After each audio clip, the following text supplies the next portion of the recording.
We are just hours away from this year's first presidential debate in Atlanta. And while President Biden and former President Donald Trump have done this before, back in 2020, as you all know, so much has changed since then. And right now, the race could not be tighter. Minnesota's Democratic Senator Amy Klobuchar joins us from Atlanta ahead of tonight's debate. Senator Klobuchar, welcome. I want to dive right into what's leading on many people's minds, which recent polling suggests is this concern about President Biden's age. You're speaking to a reporter who he called a junkie some time ago because I inquired about cognitive tests.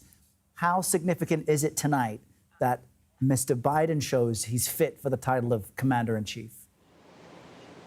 Oh, President Biden is fit to be commander-in-chief. Every time there has been a big moment where the Trump people are predicting some fiasco, every time President Biden rises to the occasion. Look at it. The State of the Union this year, last year, he was fantastic. Normandy, he is the commander-in-chief. And, you know, they can poke at his age all they want. Trump is nearly the same age. And I take 81 over 91 any day. 91 felony indictments. That is what Donald Trump has. And so I think you're going to see a strong President Biden tonight making the case for these two different visions for America. One of them has said he wants to be a dictator from day one. That's Donald Trump. President Biden supports the rule of law.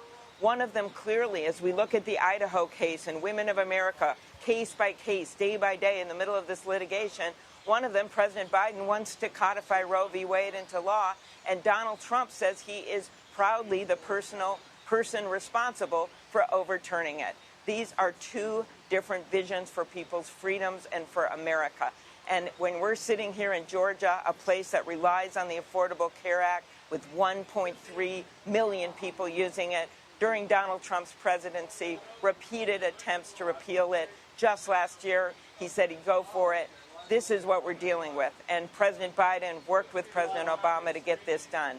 These are two very different men with different visions for this country. And I feel good about President Biden's tonight. Senator, what's interesting about the ad blitz Biden launched ahead of this debate is he seems to be focusing on the former president as a threat to democracy. You referenced Mr. Trump as a dictator.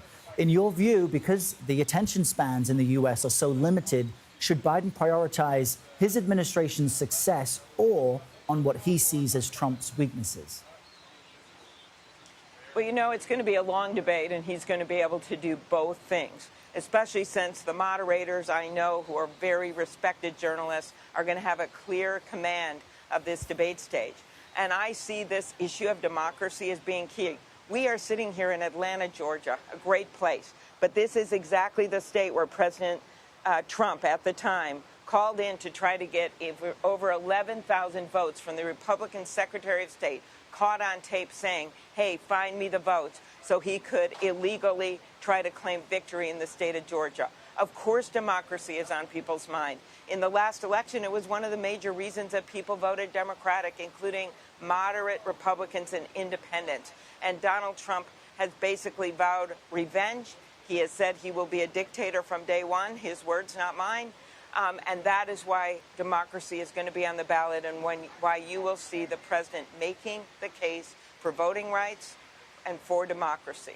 And, Senator, you mentioned the Supreme Court's abortion ruling. I want to push on how you feel that may be relevant. Of course, abortions in the case of health emergencies can proceed in Idaho, but the justices were split over why they reached that decision. So in your view, is this really a victory for abortion rights, and how should the president position this tonight?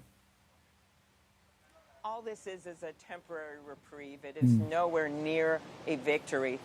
In this case, believe it or not, Idaho was saying, hey, you've got to bleed out in a parking lot, women, and be near death before we can give you reproductive care. We've seen this happen in Oklahoma, where that actually happened, and in other states as well. And so what the Supreme Court did was basically punt it and said, we're not taking this right now. We're not deciding this on the merits.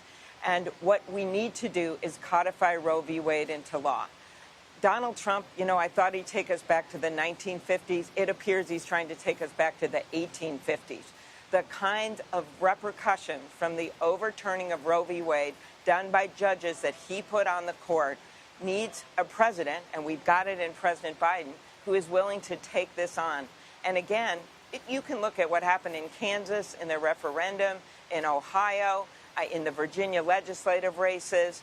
The women of America and the men that stand with them are standing up strong and saying women should have the right to make their own decision about their health care and not politicians. And they don't want Donald Trump in the waiting room. Senator Amy Klobuchar, a pleasure having you on CBS News 24/7. Consider this an open invitation to come back anytime. I will be back. Thank you. All right, thanks so much. And a quick programming note, you can stream the first presidential debate right where you are now.